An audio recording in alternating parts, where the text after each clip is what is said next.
Hello students, कैसे हैं आप सब। आशा करती हूँ आप अच्छे होंगे और अच्छे से अपनी पढ़ाई कर रहे होंगे। मैं मोनिका रावत आपका स्वागत करती हूँ आईसीटी वर्चुअल क्लासरूम देहरादून में। बच्चों, आज हम क्लास 10th का जो आपका सब्जेक्ट है साइंस, उसका चैप्टर इलेक्ट्रिसिटी यानी विद्युत को कंटिन्यू करें। तो बच्चों, पिछले लेक्चर में हमने इस चैप्टर के कुछ क्वेश्चंस डिस्कस किए थे। आई होप आपको ये क्वेश्चन समझ में आए होंगे। अब हम चलते हैं अब जो आपके आगे के क्वेश्चन हैं उनकी ओर। तो बच्चों, अब हम चलते हैं स्मार्ट बोर्ड की तरफ। तो बच्चों, आज का आपका पहला प्रश्न है, let the resistance of an electrical component remain constant while the potential difference across the two ends of the component decreases to half of its former value। तो क्या कहा गया है कि एक इलेक्ट्रिकल कंपोनेंट है, विद्युत उपकरण है या विद्युत घटक है। जो ये विद्युत घटक है या उपकरण है, इसका जो रेजिस्टेंस है यानी इसका जो प्रतिरोध है, ठीक है, जो इसका क्या है, प्रतिरोध है, वो कांस्टेंट है यानी नियत है, ठीक है, यानी एक समान है। लेकिन जो इसका पोटेंशियल डिफरेंस है यानी विभव अंतर है, वो क्या हो रहा है, वो आधा हो गया है। What change will occur in the current through it? आपको ये बताना है कि इससे जो धारा प्रवाहित होगी उसमें क्या बदलाव आएंगे। मान लीजिए किसी विद्युत घटक का प्रतिरोध स्थिर रहता है, जबकि घटक के दोनों सिरों का विभव अंतर उसके पूर्व विभव अंतर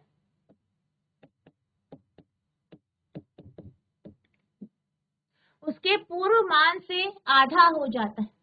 इसके माध्यम से धारा में क्या परिवर्तन आएगा, ठीक है।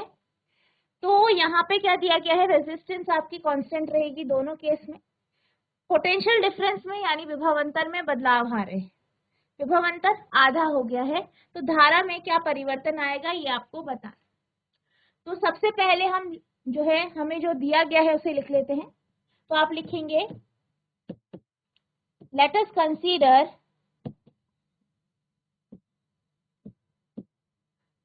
The resistance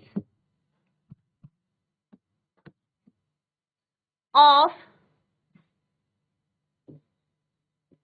the electrical component B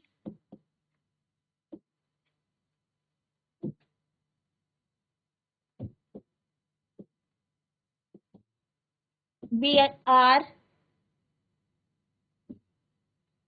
and potential difference across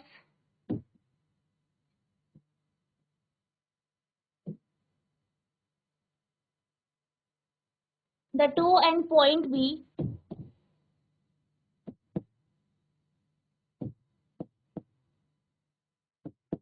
V,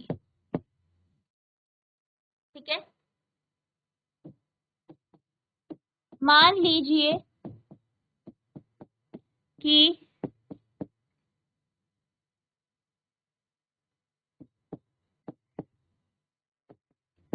विद्युत घटक का प्रतिरोध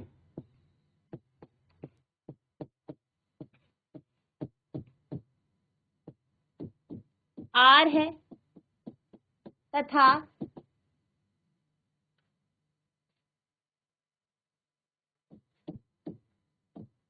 इसके दोनों सिरों पर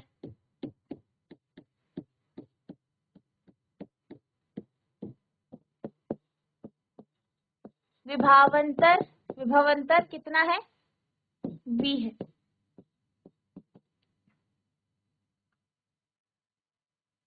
नाउ R remains constant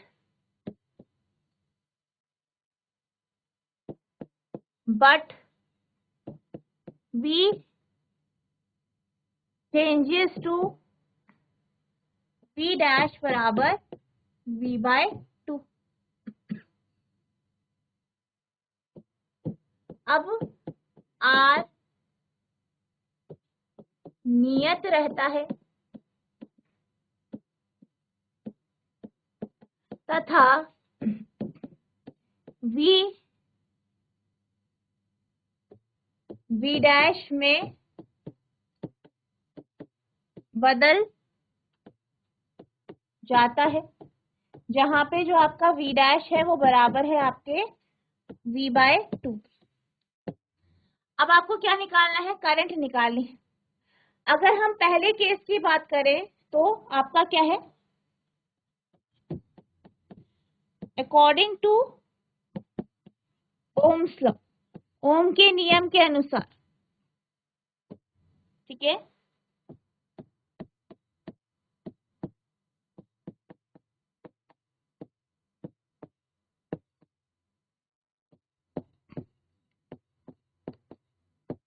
क्या है आपका? V बराबर है IR के, ठीक है। अब R क्या है? नियत रहता है, लेकिन V में बदलाव आता है। तो हम क्या करते हैं, जो करंट है उसे भी हम I डैश ले लेते हैं, R आपका R डैश ले लेते हैं, लेकिन जो R है वो आपका सेम है, कांस्टेंट है, ठीक है, क्योंकि ये क्या है? कांस्टेंट है, नियत है, ठीक है। इसी तरीके से I जो है वो I डैश में परिवर्तित हो जाएगा, और जो V डैश है वो आपका किस में परिवर्तित हो गया है? सॉरी, V किस में परिवर्तित हो गया है? V डैश, ठीक है। अब V डैश के किसके बराबर है? V/2 के, ठीक है। अब आप क्या करेंगे, ये जो इक्वेशन है इसको आप इक्वेशन 1 मान लेते हैं, समीकरण 1, ये आपका समीकरण 2 है। तो समीकरण 2 से क्या हो जाएगा आपका? V डैश बराबर I डैश R डैश, ठीक है, या हम कह सकते हैं I डैश बराबर V dash upon R dash, या हम लिख सकते हैं I डैश बराबर V डैश कितना हुआ आपका? V/2, R डैश कितना है? R है, ठीक,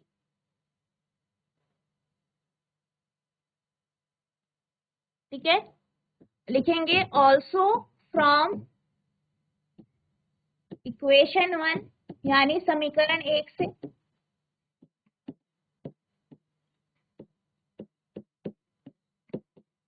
समीकरण 1 से आपको क्या मिलता है? V बराबर क्या है आपका? IR है, ठीक है।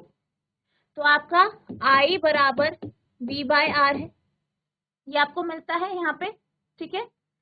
अब हम क्या करेंगे, ये जो तीसरी समीकरण है इसमें चौथे समीकरण से जो है वैल्यू रख देंगे, यानी V/R की वैल्यू रख देंगे, ठीक है। तो आप लिखेंगे फ्रॉम 4 वी गेट, हमें क्या मिलता है?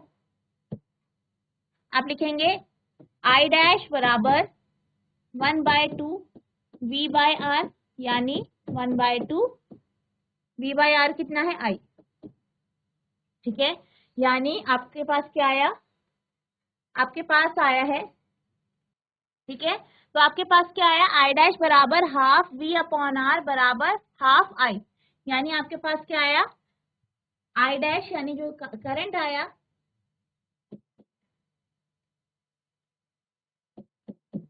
I डैश बराबर I/R आया, सॉरी I/2 आया, I डैश बराबर I/2, ठीक है। तो ये हमारी करंट आ गई है, धारा आ गई है। तो धारा में क्या परिवर्तन आया कि धारा आपकी आधी हो जाए, ठीक है। तो आप लिखेंगे धारा आधी हो जाएगी,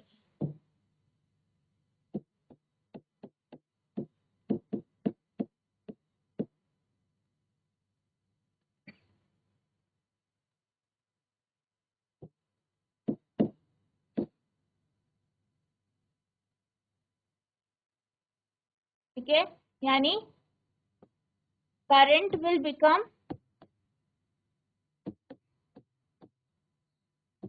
हाफ।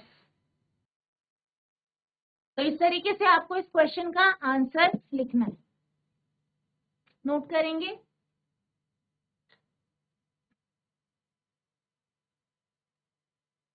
अब हम चलते हैं अगले प्रश्न की ओर। तो आपका अगला प्रश्न है,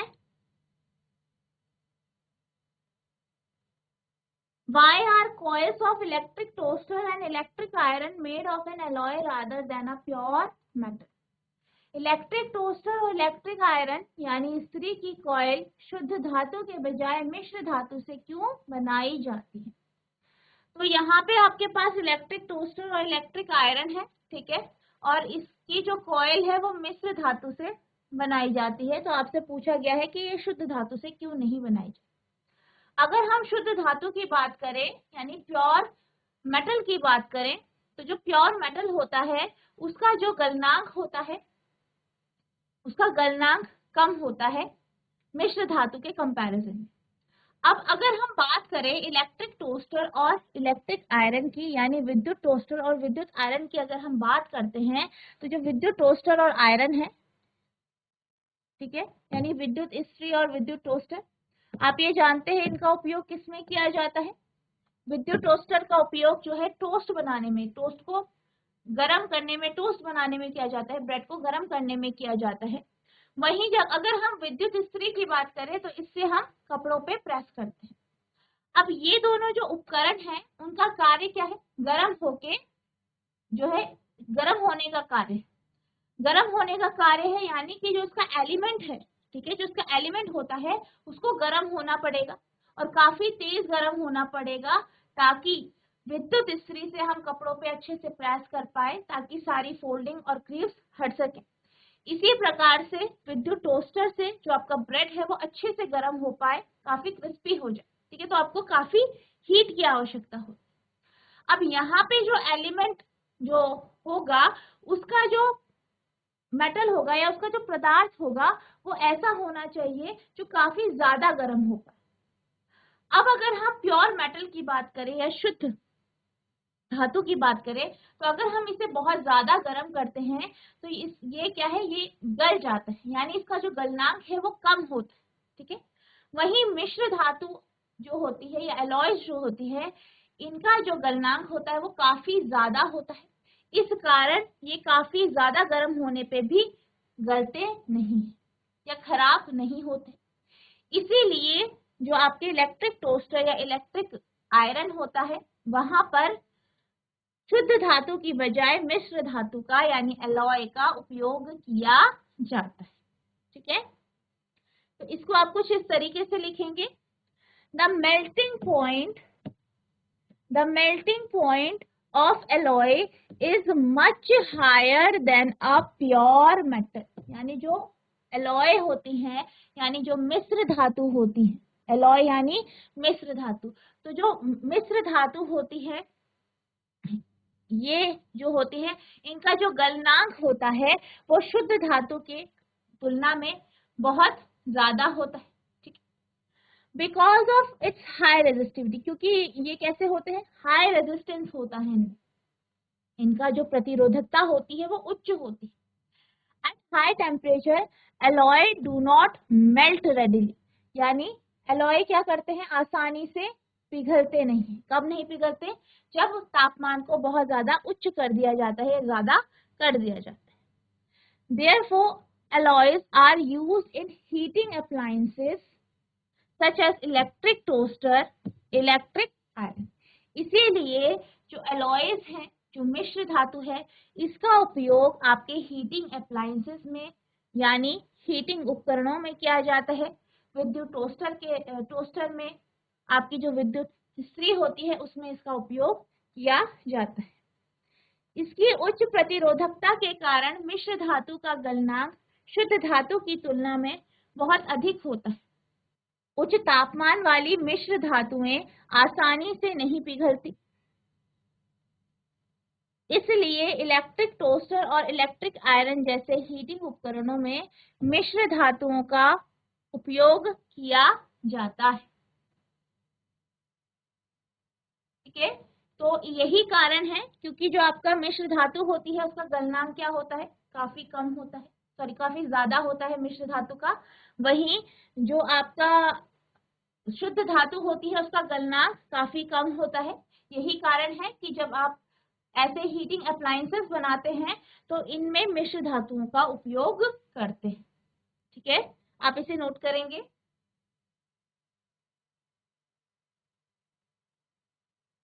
अब हम चलते हैं अगले प्रश्न की ओर। तो आपका अगला प्रश्न है, draw a schematic diagram of a circuit consisting of a battery of 3 cell of 2 volt. यानी आपको एक डायग्राम बनाना है, सर्किट डायग्राम बनाना है। ठीक है, परिपथ आरेख बनाना है। इस परिपथ आरेख में जो आपकी बैटरी है उस पे आपके 3 सेल लगे हैं और इसका जो वोल्टेज है वो 2 वोल्ट है, यानी हर एक सेल का वोल्टेज 2 वोल्ट है। एक रजिस्टर लगा है, ठीक है, जिसकी जो प्रतिरोध है वो 5 ओम है। दूसरे रजिस्टर का 8 ओम और तीसरे रजिस्टर का 12 ओम रेजिस्टेंस। एक प्लग की लगी है और ये सभी कैसे जुड़े हैं, सीरीज में, यानी श्रेणीबद्ध तरीके से जुड़े। एक सर्किट का एक योजनाबद्ध आरेख बनाएं जिसमें प्रत्येक 2V की तीन सेलों की बैटरी एक 5 ओम प्रतिरोध, 8 ओम प्रतिरोध और 12 ओम प्रतिरोध एक प्लग कुंजी तथा सभी श्रृंखला से जुड़े हुए। तो आपको यहाँ पे क्या बनाना है, डायग्राम बनाना है। अब यहाँ पे जो है ये सब कैसे जुड़े हैं, सीरीज में जुड़े हैं, यानी आपके श्रेणीबद्ध तरीके से जुड़े। और आपको क्या कहा गया है कि 3 सेल यहाँ पे बैटरी के तौर पे लगाए गए हैं और हर एक सेल का जो वोल्टेज है वो 2 वोल्ट। तो 3 सेल है तो 3 को आप 2 से मल्टीप्लाई करेंगे यानी 6 वोल्ट, यानी इस सर्किट में 6 वोल्ट बैटरी लगाई गई। ठीक है, तो आप जब इसका डायग्राम बनाएंगे कुछ इस तरीके से बनाएंगे। ठीक है, ये आपकी बैटरी है 3 सेल वाली, 6 वोल्ट इसका वोल्टेज है। 5, 8 और 12 ओम के जो रेजिस्टर है वो सीरीज में लगाए गए। आप इस तरीके से बनाएंगे सीरीज में। एक प्लग की बनाई है, ठीक है, और साथ ही साथ आप करंट का फ्लो दिखाएंगे। ये आप देख रहे होंगे एरो से आपका करंट का फ्लो दर्शाया है। तो इस तरीके से आपको यहाँ पे डायग्राम बनाना। अब हम चलते हैं अगले प्रश्न की ओर। अब जो आपका अगला प्रश्न है वो पिछले प्रश्न से जुड़ा है। क्या कहा गया है, redraw the circuit of question 1 putting in an ammeter to measure the current through the resistor and a voltmeter to measure the potential difference across 12 ohm resistor।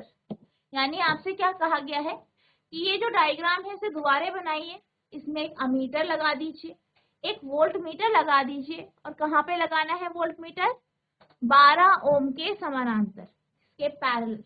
ठीक है, what would be the reading in the ammeter and volt meter. आपको ये बताना है कि ammeter और volt meter में reading क्या होगी। ठीक है, डायग्राम आपका सेम रहेगा, बस क्या होगा, आपका अमीटर लगेगा और वोल्ट मीटर। अमीटर आपका सीरीज में लगता है तो आप यहाँ पे कहीं भी लगा सकते हैं, चाहे आप यहाँ पे लगा दिए अमीटर, चाहे आप यहाँ पे लगा दीजिए, आप कहीं पे भी लगा सकते हैं अमीटर। ठीक है, अब वोल्ट मीटर की बात करें तो वोल्ट मीटर हमेशा पैरेलली लगता है, ठीक है, समानांतर रूप से लगता है। और कहा गया है कि 12 वोल्ट के अक्रॉस लगाना है, तो यहाँ पे आपका वोल्ट मीटर लगेगा। यानी ये इस 12 ओम जो रजिस्टर है, ठीक है, इसकी जो है जो ये 12 ओम रजिस्टर है इसका वोल्टेज आपको दे। ठीक है, तो आपका जो डायग्राम होगा कुछ इस तरीके से बन जाएगा। ठीक है, आप इस तरीके से बनाएंगे। ठीक है, आपका वोल्ट मीटर आप देख सकते हैं 12 ओम के क्रॉस लगा दिया है और अमीटर आपका यहाँ पे सीरीज पे लग गया। अब आपसे पूछा है कि वोल्ट मीटर और अमीटर की रीडिंग क्या होगी। ठीक है, अब जैसे कि आप जानते हैं कि ये जो सर्किट है इसमें जो रेजिस्टर है, ठीक है, जो यहाँ पे रेजिस्टर जो है, जो आपके प्रतिरोध है, ठीक है, तो आपके जो रेजिस्टर्स हैं वो किस में जुड़े हुए हैं, सीरीज में जुड़े हैं, श्रेणीबद्ध तरीके से जुड़े।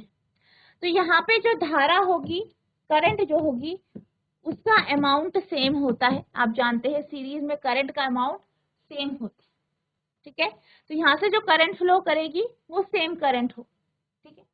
अब आपको क्या निकालना है, आपको अमीटर की रीडिंग निकालनी है, यानी आपको आई की वैल्यू निकालनी है। तो आई की वैल्यू आप कैसे निकालेंगे, सबसे पहले आप क्या करेंगे, जो आपके ये रेजिस्टेंस हैं इनका टोटल रेजिस्टेंस, ठीक है, निकालेंगे आप, ठीक है। जो आपका कुल प्रतिरोध है वो निकालेंगे, कुल रेजिस्टेंस कितनी आ रही है ये आपको निकालना है सबसे पहले, ठीक है। अब ये तीनों किस में है, सीरीज में है, ठीक है। तो आप सबसे पहले लिखेंगे लेट R1 बराबर 5 ओम, R2 बराबर 8 ओम, R3 बराबर 12 ओम। अब अगर हम कुल प्रतिरोध निकाले, R निकाले, तो R बराबर क्या होगा इस संयोजन के लिए, R1 plus R2 plus R3, यानी 5 प्लस 8 प्लस 12, ठीक है। तो ये आ गया आपके पास 25 ओम। कितना आ गया, 25 ओम। यानी इस परिपथ के लिए जो टोटल रेजिस्टेंस आ गया वो 25 ओम आ गया, ठीक है। यानी इन तीनों का जो संयोजन कितना आया है, 25 आया। V आपको दिया है, V कितना है, 6 वोल्ट, ठीक है। 3 गुणा 2 करा था हमने, 3 सेल है, 2 वोल्ट हर एक की वोल्टेज है। आपको क्या निकालना है, I निकालना है इस सर्किट के लिए। तो ओम के नियम का यूज करेंगे, तो V बराबर IR होता है, यानी I बराबर V बाय R। V कितना है आपका 6, R कितना है 25। सॉल्व करेंगे,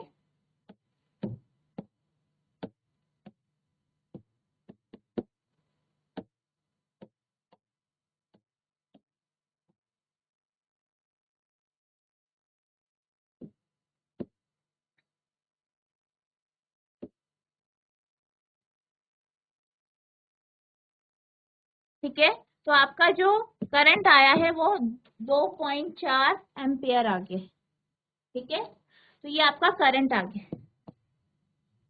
अब जैसे कि अभी हमने बात करी कि जो करंट होगा वो 5, 8 और 12 ओम प्रतिरोधकों से सेम फ्लो करेगा, यानी 2.4 एम्पियर करंट तीनों से फ्लो करेगा। अब अगर हम बात करें वोल्ट मीटर की रीडिंग की, जो कि आपकी 12 ओम रेजिस्टर यानी प्रतिरोधक पे लगाई गई है, तो यहाँ पे आपको V निकालना है। इस केस में इसको हम V3 ले लेते हैं, ठीक है। अब करंट की बात करें तो इस प्रतिरोधक से जो करंट पास होगा वो I ही होगा, 2.4 एम्पियर, ठीक है। I है, V आपके पास है, V आपको निकालना है, R आपके पास है 12 ओम। तो आप V निकाल सकते हैं, यानी V3 निकाल सकते हैं। R कौन सा है आपका, R3, ठीक है। R3 12 है, V3 आपको निकालना है।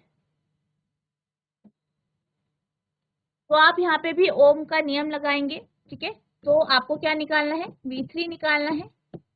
R3 कितना है आपका 12 ओम, I कितना है, I3 बराबर I है, जो कि कितना है 2.4 एम्पियर। और ऐसा क्यों हुआ है, क्योंकि तीनों रजिस्टर जो है वो योजना श्रेणीबद्ध तरीके से, ठीक है, श्रेणीबद्ध तरीके से सीरीज में जुड़े हैं, इसलिए करंट क्या होगा, तीनों से बराबर फ्लो करेगा, और वही होगा जो पूरे परिपथ से फ्लो हो रहा है, ठीक है। अब ओम के नियम के अनुसार V बराबर IR होता है, तो यहाँ पे V3 बराबर I3 R3। आपका जो I आया है वो 0.24 आएगा, तो यहाँ पे भी आपका I क्या हो जाएगा, 0.24, ठीक है। यहाँ पे मिस्टेक हो गई, यहाँ पे 0.24 होगा। तो यहाँ पे से भी जो I3 होगा वो भी आपका 0.24 होगा।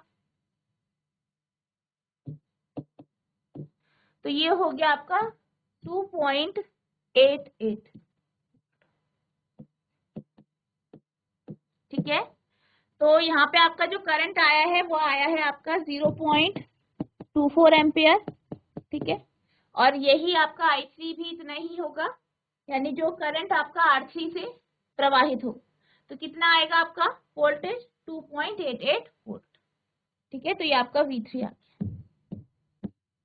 तो वोल्टेज की रीडिंग आपकी 2.88 वोल्ट है, और मीटर की रीडिंग जो है आपकी वो 0.24 एम्पियर। ठीक है, इसको आपको नोट करना है।